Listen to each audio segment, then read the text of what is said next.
इस ज्ञान को जितना फैलाओगे आपको उतना ही पुण्य मिलेगा, ये सत्य मान लेना।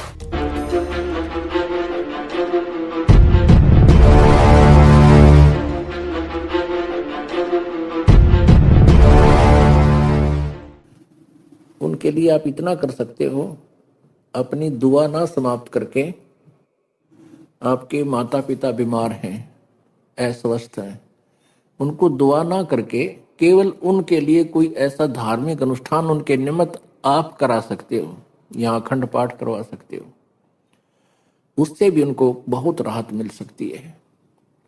लेकिन अपनी दुआएं नहीं किसी को देनी चाहिए, बद दुआ भी नहीं देनी चाहिए, वो भी हमारे ऊपर भार बनता है, हमारी कमाई नष्ट होती है। और शुभ कामनाएं भी नहीं देनी चाहिए, वो भी हमारे ऊपर भार, हमारी कमाई नष्ट होती है। हाँ, उनको ज्ञान दे, आपके निकटतम जैसे भाई है, अपनी बहन के निमित्त, माता के निमित्त, और अपनी पत्नी के निमित्त, बच्चों के निमित्त, जो नहीं मार्ग पर लग पा रहे उनके निमित्त को पाठ करा सकते हो, उससे उनको शुभ संस्कार मिलेंगे, पुण्य मिलेगा, और उनसे धीरे धीरे हो सकता है उनका माइंड भी परिवर्तित हो जाए और वो भी फिर मार्ग पर लग सकते हैं। नहीं तो उनको उसका सहारा अवश्य मिलेगा। तो इसका ये विकल्प है। और परमात्मा की भक्ति में नागा नहीं होना चाहिए, उसमें कमी नहीं आनी चाहिए। इस प्रकार हम अपने इस दैनिक कार्य को करते हुए, मनुष्य जीवन के कर्तव्य कर्म को करते हुए भी हम मोक्ष प्राप्त कर लेंगे। तो हम कहने का भाव यह है कि बच्चों को भी परमात्मा के चरणों में लगाना चाहिए, और वो नहीं मानते हैं तो अपने जीवन के साथ खिलवाड़ करना बुद्धिमता नहीं है, उनको उनके भाग्य पर छोड़ दे। तो ऐसे हम यहां से निकल सकेंगे। नहीं तो बच्चे नहीं मान रहे हैं, उनका दुर्भाग्य है, कर्महीन है, वो तो डूबेंगे, गेल आप जी को भी ले डूबेंगे। इसी प्रकार अगर बच्चे ठीक लगे हुए हैं, माता पिता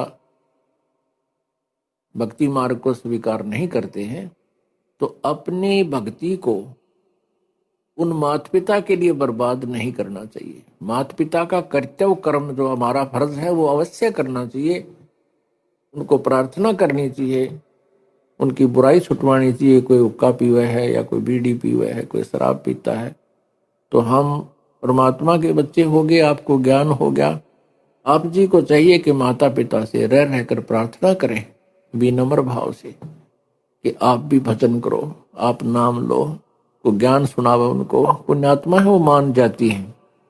और फिर भी कोई अनाड़ी है, माता पिता नहीं मानते हैं, तो उनके साथ अपनी भक्ति को नाश नहीं करना चाहिए। बात ये भी नहीं है कि उनका आदर नहीं करे, उनकी सेवा नहीं करे, खूब करे, एज ए फादर मदर उनकी पूरी श्रद्धा रखे, उनका सत्कार करे। ठीक है, वो अपने कर्म के आधार से दुखी है तो क्या करे, इलाज करावे, डॉक्टर को दिखावे, सेवा करे उनकी, पैर दुख है तो पैर दबावे, सिर दुख है सिर की मालिश करे, पूरी सेवा करे, लेकिन अपनी भक्ति बर्बाद नहीं करे। यदि आपने मोक्ष चाहिए, कहते मात पिता मिल जाएंगे, मात पिता मिल जाएंगे, 184 मोह, ये सतगुरु सेवा और बंदगी, भाई फेर मिलन की ना। आज हम माता पिता हमारे, ठीक है, हम अपनी भक्ति आशीर्वाद उनको प्रार्थना करें भगवान से, हे परमात्मा इनको ऐसे कर दो, वैसे कर दो, स्वस्थ कर दो। ये हम पहले तो कहा करते थे कि भगवान इनको स्वस्थ कर दो, और आप जी की भक्ति से वो स्वस्थ अवश्य हो जाएंगे, लेकिन आपकी कमाई का बहुत अंश, बहुत ज्यादा भाग समाप्त हो जाएगा। फिर हमारे अंदर ये आता है, क्योंकि हम बालक हैं, इसीलिए काल के जाल से नहीं निकल पाते। फिर कई कहते हैं भी माता पिता के लिए क्या हम इतना नहीं कर सकते, जिन्होंने हमारे लिए इतना किया, पाले पोसे, क्या हम उनके लिए दुआ नहीं कर सकते? अब ये तो बालका वाली बातें हैं जो ये दास आपको समझाना चाहते हैं कि ये माता पिता तो बहुत मिल जाएंगे, गधे बनोगे वहां माता पिता कुत्ते की योनि में जावांगे वहां माता पिता, बैल गाय बनेंगे वहां माता पिता। अब भक्ति नहीं मिलेगी फिर वहां पर। वो पिताजी भी कितना गधा बनेगा और आप भी गेला वहीं पर गधे बने पाओगे। वो उसकी गर्दन पकड़ेगा और वो उसकी गर्दन पकड़ेगा, फिर कोयसे के सूत में नहीं आवेगी। अब इस ज्ञान को बालकों के उस पुराने आधार से नहीं तोड़ना है, परमात्मा के ज्ञान के अनुसार फूक फूक के कदम रखना है। यदि आप जी ने यहाँ से चलना है और यही रहना है तो फिर आप कुछ भी करते रहो। आपको और अन्य साधना जहां आप और कर रहे थे वो तो एक अन्य की नहीं थी, यहाँ आपको भक्ति का ढेर हो रहा, आपकी सुमन का, आपकी कमाई का, आपका दान का, क्योंकि ये शास्त्र अनुकूल साधनाएं। लेकिन इन मर्यादाओं का पालन नहीं करोगे तो आप इतना कुछ कमा कर भी यहीं रह जाओगे, पार नहीं होगे। कई बोली आत्माएं कहती हैं हम क्या अपने माता पिता के श्राद्ध भी नहीं निकाल सकते, उन्होंने हमारे लिए इतना कुछ किया।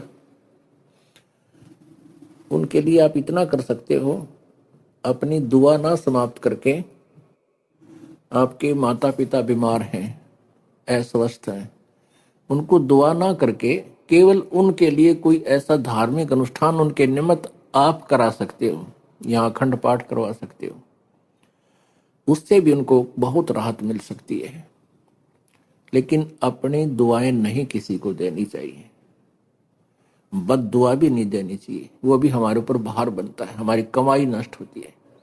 और शुभ कामनाएं भी नहीं देनी चाहिए, वो भी हमारे ऊपर बाहर, हमारी कमाई नष्ट होती है। हाँ, उनको ज्ञान दे। आपके निकटतम जैसे भाई है, अपनी बहन के निमित्त, माता के निमित्त और अपनी पत्नी के निमित्त, बच्चों के निमित्त जो नहीं मार्ग पर लग पा रहे उनके निमित्त को पाठ करा सकते हो। उससे उनको शुभ संस्कार मिलेंगे, पुण्य मिलेगा और उनसे धीरे धीरे हो सकता है उनका माइंड भी परिवर्तित हो जाए और वो भी फिर मार्ग पर लग सकते हैं। नहीं तो उनको उसका सहारा अवश्य मिलेगा। तो इसका ये विकल्प है।